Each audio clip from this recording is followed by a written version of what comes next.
ሄርሜላን ያስደነገጣት አዲስ ነገር ተፈጥሯል። እኛ እኮ የሩታ ቤተሰቦች እኮ እነሱ የደበቁትን ነገር ራሱ እየጎረጎርን እናወጣዋለን ማለት ነው። እነሱ ከስር ከስር በቃ በዛ ጋር ምንም ቢርመጠመጡ እነሱ ነገሩን እስከጀመሩት ድረስ እነሱ እስከሚፈጽሙ ድረስ በጭራሽ እኛ የምናቆመው ነገር አይደለም። እነሱ መተው እውነቱን እስካልተናገሩ ድረስ እኛም መቼም ነገር መፈልፈል ጉዱን ማውጣት መጎርጎር አይሰለችንም ማለት ነው። በቃ አሰላሙ አለይኩም ወራህመቱላሂ ወበረካቱ። ሰላም የኔ ውዶች እንዴት ናችሁልኝ? ሰላም ናችሁ ወይ? አላችሁልኝ ወይ? አለሁላችሁ። ከኔ ጋር ሁሉ ሰላም ነው። እንዴት ናችሁልኝ? ስራ፣ ጤና ሁሉ ሰላም አለሁላችሁ። አልሐምዱሊላህ የኔ ውዶች። እንግዲህ ዛሬም በድጋሚ በሌላ ቪዲዮ መጥቻላችኋለሁ። እንግዲህ ዛሬም ተመልሼ የመጣሁበት ቪዲዮ እንግዲህ ያው እንደተለመደው በነ እንትና ነው የመጣሁት ማለት ነው። ያው በነ እንትና እንግዲህ እነ እንትና እነማን ናቸው? እነ ስም አይጠሩ እነ ምናምን እነ ውሽሚት እነ ውሽማው ምናምን ታውቃላችሁና ስማቸው ሰለቸን ጋይሶች ማለት ነው። በቃ ስማቸው መጥራት ራሱ ሰለቸኝ፣ ቋቃለኝ። ግን ደግሞ ማውራት አይሰለቸኝም። ምክንያቱም የምናወራበትን ርዕስ እነሱ እስከጀመሩልን ድረስ እኛ ደግሞ ግብ እናደርሰዋለን፣ መጨረሻ ላይ እናደርሰዋለን ማለት ነው። አንድ ጊዜ አንዱ ሲያቆም አንዱ ይጀምራል፣ አንዱ በቃይ ሲል አንዱ ደግሞ ሌላ ርዕስ ያመጣል። ስለዚህ እኛም ደግሞ እናንተ በጀመራችሁት ርዕስ እኛም እንቀጥልበታለን ማለት ነው ጋይሶች። ምንም ማድረግ አንችልም እንግዲህ፣ ምክንያቱም ራሳቸው ናቸው መንገድ የከፈቱልን ማለት ነው። እኛ ወደን አይደለም፣ እኛ የነሱ ስም ላይ የወጣ ነው ወደን አይደለም።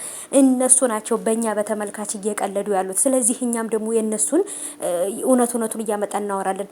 ጥሩ የሰራውን ጥሩ ሰራ፣ መጥፎ የሰራውን መጥፎ ሰራ፣ አለቀ። ይሄ ማሽቃበጥ ምናምን የሚባል ነገር የሩታ ቤተሰቦች ጋር የለም ማለት ነው። እኛ እኮ የሩታ ቤተሰቦች እንለያለን ማለት ነው። ኮሜንት ስታስቀምጡ ራሱ እኮ ኮሜንታችሁ እንኳን ራሱ እንዴት እንደሚያስደስተኝ ማለት ነው። እኔ እንዲ 5-6 ሰው ራሱ ኮሜንት ካስቀመጠ የእናንተን ኮሜንት ማንበብ እንዴት እንደምሮጥ ማለት ነው። በጣም በቃ የምታስቀምጡት ኮሜንት ኦ ማይ ጋድ አሜዚንግ የሆነ ኮሜንት ነው። እኛ እኮ እኔ እኮ ሩታን የምወዳት በምክንያት ነው። የሩታን ቤተሰቦች የምወዳችሁ እኮ በምክንያት ነው። ምክንያቱም እኔ ራሱ የሆነ ስህተት ብሰራ ይሄ ነገር ትክክል አይደለም ብላችሁ ነው የምትሉኝ፣ ወይንም ደግሞ ይሄ ነው ብላችሁ ነው የምታስተካክሉኝና ትለያላችሁ ማለት ነው። እኔም ግን ደግሞ የማወራውን ነገር አውቃለሁ።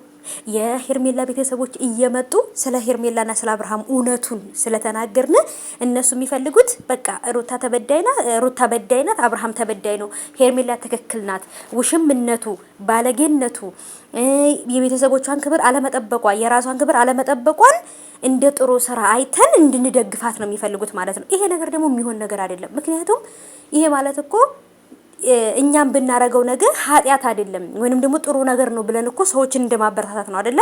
መጥፎ ነገር ሲሰሩ መጥፎ ነገር ነው ብለን ማለት አለብን። አብርሃም አሁን ላይ እየተሳሳተው ምንድነው ታውቃላችሁ ጋይሶችዬ? ተመልካች ወይንም ከጎኑ ያሉ ሰዎች በርታ ብለው ስላጨበጨቡለት የጠቀሙት መሰለው አይደለም።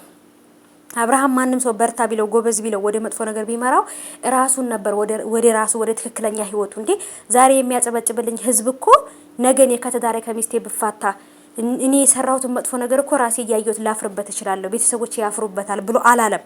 ምክንያቱም ይሄ ጭንቅላቱ ተደፍኗላ። የደፈነው ነገር ደግሞ ታውቃላችሁ ብር ነው፣ ብር ደፈነውና እና ጋይሶችዬ ማለት ነው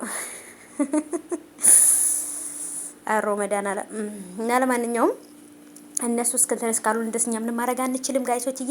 ሄርሜላን ያስደነገጣት ነገር ምንድነው? ሩታ እየተናገረችው ነገር ነው ሄርሜላን ያስደነገጣት። ለምን ሩታ ይሄንን ቃላት ተናገረዋለች? ሩታ ይሄንን ሚስጥር ታውቃለች። ሩታ ይሄን ሁሉ ነገር አውቃ ታዋርደኛለች ወይንም ደግሞ እንደዚህ አድርጋ ትናገርብኛለች ብላ አላሰበችም። ሩታ ያንን ሚስጥር ስለ ሄርሜላ ሁሉ ነገር አውቃ ዝም ያለቻት ለምንድን ነው?